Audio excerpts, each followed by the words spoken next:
तो hey guys, welcome back. I hope you are doing well. तो यार, हमने कल की वीडियो में देखा था कि बेस थ्योरम पर जब हम नाइफ बेस लगाते हैं तो हमारी जो फार्मूला है वो चेंज हो जाता है। तो चेंज कैसे होता था? हम जब लिखते थे, अगर मान लीजिए यहाँ पर बी की 3-4 वैल्यू आ गई, जैसे हमारा उस पिछले एग्जाम्पल में बी की वैल्यू क्या आ रही थी? बी की वैल्यू आईआईटी की फॉल्स आ रही थी, और डबल ई आ रही थी, और यहाँ पर एक्सीलेंट आ रही थी। तो इस फार्मूले को होना चाहिए था कि बी बाई जेड, जेड का मतलब है पूरा है, इंटू बाई ए, इंटू में प्रोबेबिलिटी ऑफ ए, अपान में प्रोबेबिलिटी ऑफ जेड, जेड का वैल्यू है पूरा है। तो यार, हमारा ये टूट करके क्या हो जाता था नाइफ बेस में? नाइफ बेस में हो जाता था P probability of false upon A false A, into probability of double E into A, double E into probability of excellent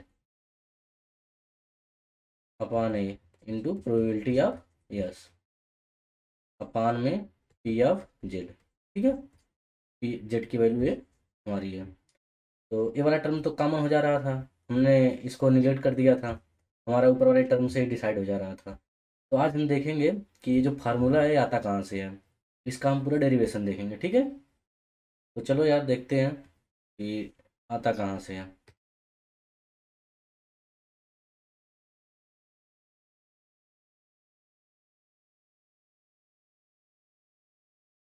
तो उसके लिए मैं मान लेता हूँ, यहाँ पर एक वैल्यू एक्स दे रखी है, जिसमें x1, x2, x3 और xn है। ये क्या है? ये वेक्टर है। यहाँ पर क्या है? x1 का मतलब, मान लीजिए कल जो हम एग्जाम्पल लिए थे उसमें क्या था, 3 फीचर थे। एक आईआईटी वाला फीचर था, एक ब्रांच वाला फीचर था, और एक रिव्यू वाला फीचर था। यहाँ पर x1 का मतलब क्या हो गया? आईआईटी, ब्रांच x2 हो गई, और रिव्यू x3 हो गई। और ऐसे हम जब रियल डेटा पे काम करेंगे तो उसमें बहुत सारे कॉलम होंगे, तो उसमें हमने मान लिया है कि n कॉलम है। ठीक है, यहाँ तक कोई दिक्कत नहीं होनी चाहिए किसी को। अब देखते हैं आगे। और हमारा जो लेवल था उसमें क्या है? उसमें भी बहुत सारे हो सकते हैं। तो लेवल को मैंने इस तरह दिखा देते हैं, C1, C2, C3, और मान लेते हैं CK। ये हमारे लेवल्स हैं टोटल। ग्रुप मतलब कितने क्लासीफायर्स हमारे हैं। कल हमारे जो क्लासीफायर थे उसमें क्या था? कल वाले एग्जाम्पल में प्लेसमेंट था। प्लेसमेंट में कितने क्लासीफायर थे? एक यस था और एक नो था। तो यहाँ पर C1 की वैल्यू यस हो जाएगी, C2 की वैल्यू नो हो जाएगी, और भी हो जाएंगे तो उसमें और भी हो जाएंगे। के है तो हमने के मान रखा है जनरल टर्म के लिए।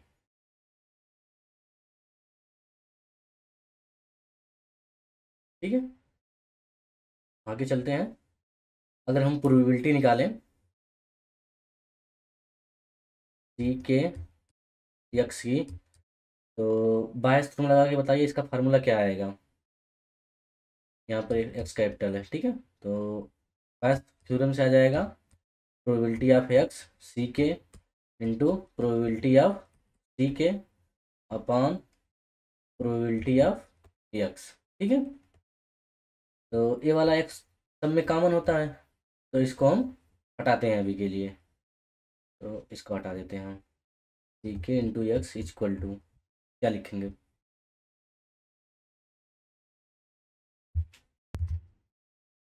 हम फार्मूला जानते हैं एक कंडीशनल प्रोबेबिलिटी का।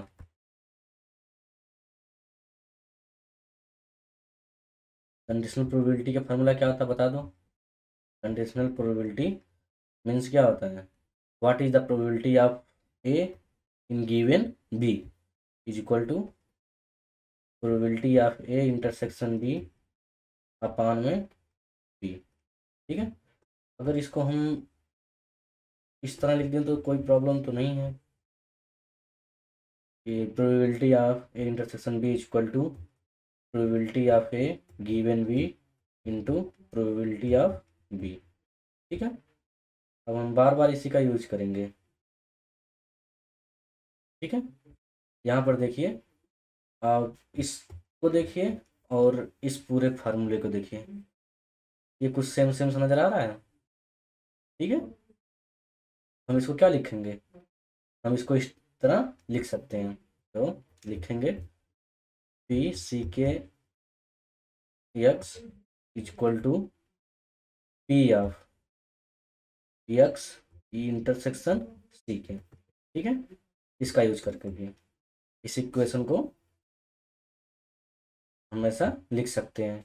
और मैंने आपको पिछली वीडियो में बताया भी था, इस इंटरसेक्शन को हम कामा से भी लिख सकते हैं, एक्स कामा सी के। ठीक है,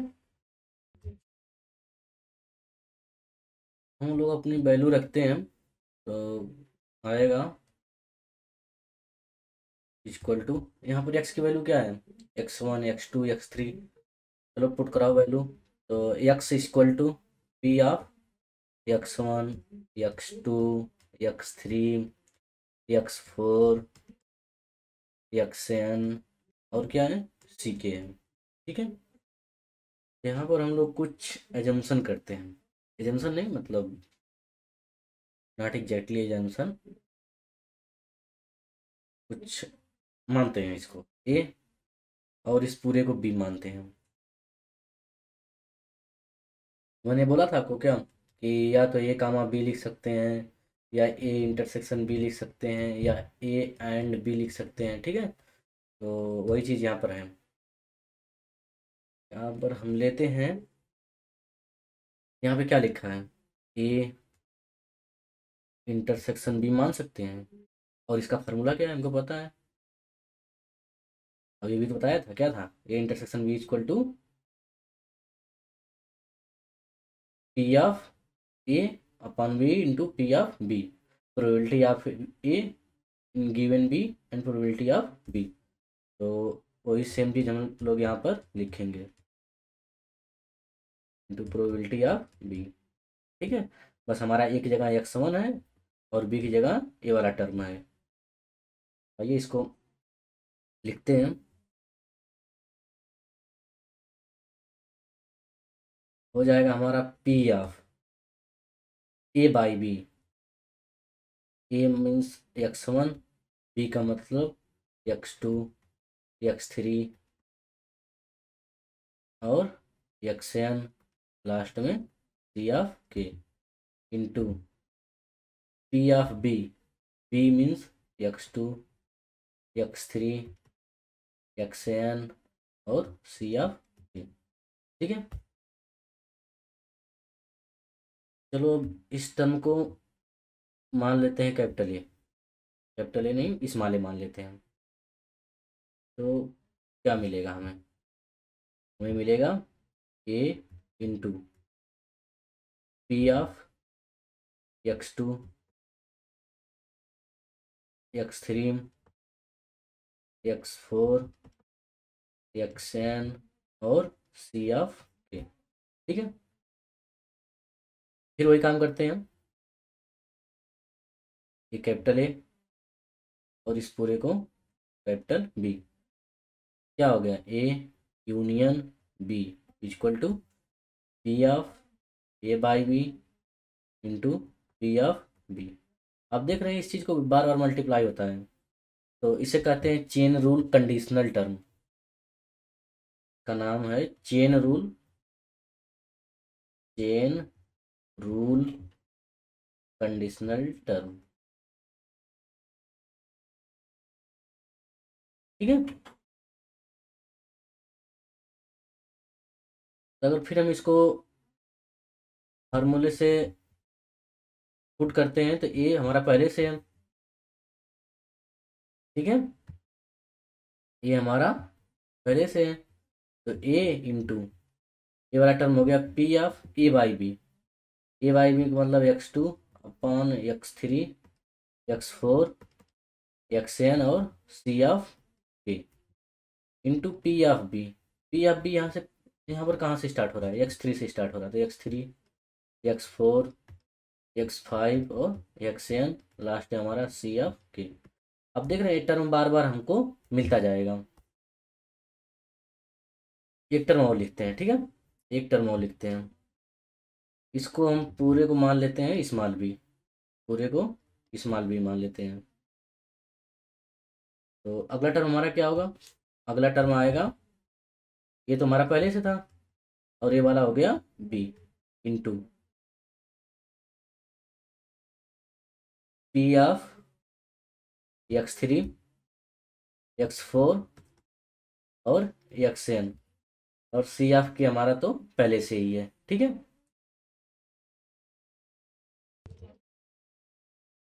ठीक है। तो इस टर्म को एक बार और लिखते हैं। इधर से हमको मिल रहा है P of C K x, ठीक है, is equal to A of x one A को हम लोग क्या माने थे, x1 upon x2 x3 xn और सी के, यही था हमारा ए।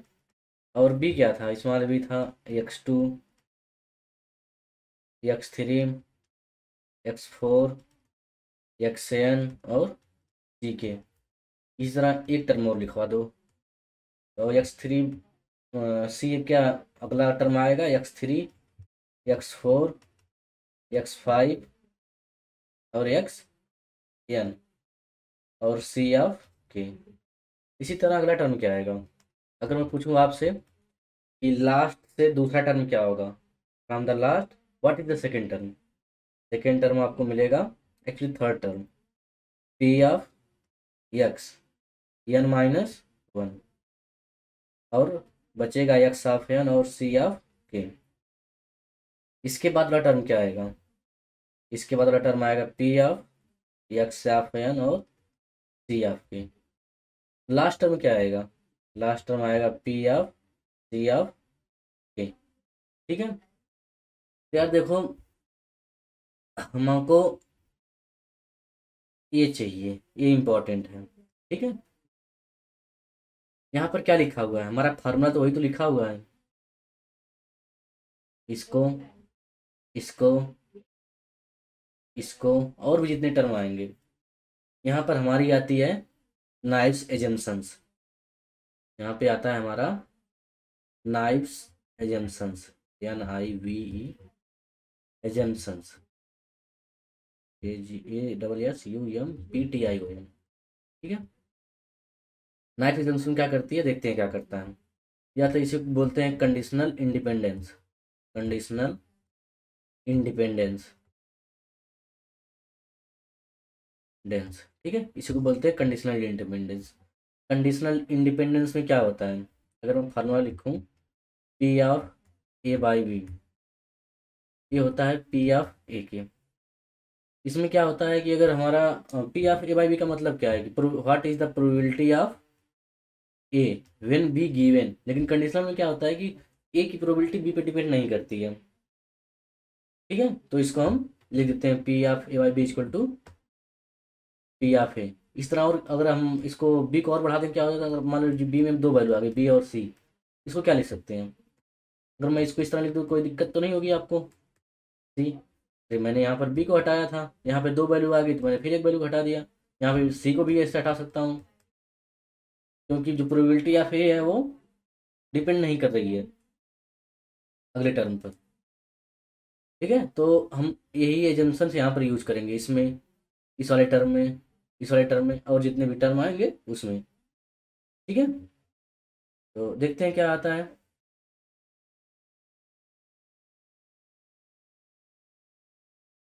तो हमको मिलेगा पी ऑफ जी के एक्स, से तुम्हारा ऊपर से चला आ रहा है। पहले में क्या हो जाएगा? पहले में हो जाएगा x1 अपान में सी के, सेकेंड टर्म में पी इंटू x2 अपान में सी के। इसी तरह थर्ड टर्म में पी x3 अपान में सी के।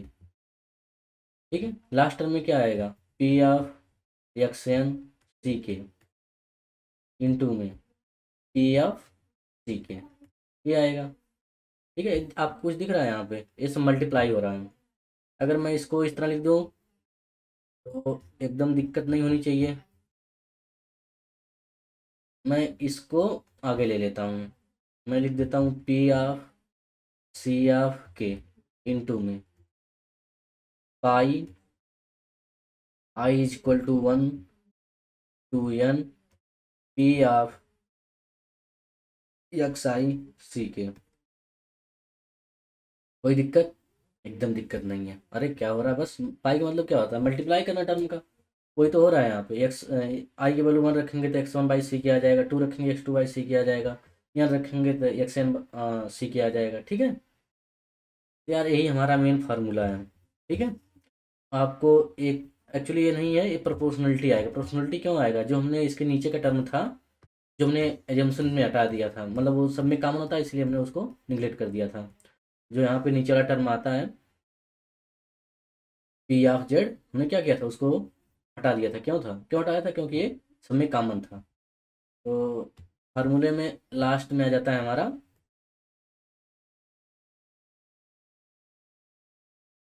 लास्ट में प्रोपोर्शनल आता है। इसको आपको एक कहीं कहीं ऐसा भी लिखा मिल सकता है, इक्वल टू 1/जेड P of C of A. ये तो इतना था इनटू ये पाई वाला टर्म सेम रहेगा, I equal to 1 to N P of x I और सी के। ठीक है, और यहाँ पे जेड क्या आएगा? जेड की वैल्यू आ जाएगी पी ऑफ एक्स। ठीक है, ऐसा में लिखा लिखा मिलेगा। अब देखते हैं लास्ट में हमारा जो नाइब्स Bayes theorem, naive Bayes algorithm है, वो क्या करती है, प्रोबेबिलिटी निकालती है सबकी। प्रोबेबिलिटी में से जिसकी प्रोबेबिलिटी सबसे ज़्यादा आती है उस कैटेगरी में डाल देती है। तो उसको लिखने के लिए, प्रॉपर लिखने के लिए आप हमको इस तरह लिख सकते हैं, P of C of K x is equal to arg max, argument का मैक्सिमम, के कितने में से, बहुत सारे के का मतलब ग्रुप्स। प्लेसमेंट वाले हमारा 2 ग्रुप था या सवर्णों वाला, लेकिन नाइट बेस क्या होती है, मल्टी क्लास में भी काम करती है। तो 1 2 3 ये हमारा के ग्रुप तक जा सकता है। मैक्सिमम किस में से चाहिए हमको, P of C of K into pi I equal to 1 to N और P of x I into comma C of K. ठीक है, ये हमारा फार्मूला है लास्ट का।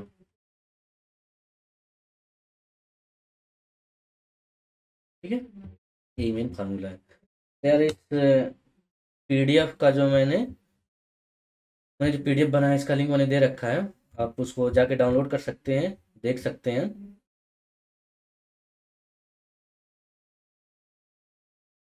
आपको नाडोज पे जाना है और यहाँ पर आप ये पीडीएफ डाउनलोड कर सकते हैं और ये आपको पीडीएफ मिल जाएगा। मैंने काफ़ी अच्छे से समझा रखा है, आप पीडीएफ भी ढंग से समझेंगे तो आपको समझ में आ जाएगा। वैसे बी बी जो है, बी आपको यहाँ तक मान लेना, आप गलती से लिखा गया मेरे से, आप यहाँ तक मान लेना जिसमें मैंने आपको डेरिवेशन में बताया है। यार इस वीडियो को यहीं पे ख़त्म करते हैं, मिलते हैं अगली वीडियो में। Bye bye.